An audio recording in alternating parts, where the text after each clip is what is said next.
этом моменте, прямо как в одном из раундов, где я вас попросила обратить внимание на тот момент, повторился тот же самый момент вот в этом раунде, в последнем. У меня 17 хп, мой тиммейт умирает, и я остаюсь один в один против фулл хпшного типа. Стою за большой коробкой, она не попала на кадр.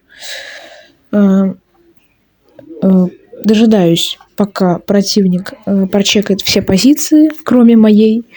Он почти готов ставить пачку, я вылетаю и ставлю хедшотик, когда мне мой тим пишет «не пикай». Вот так вот. Вот такая вот каточка у нас получилась.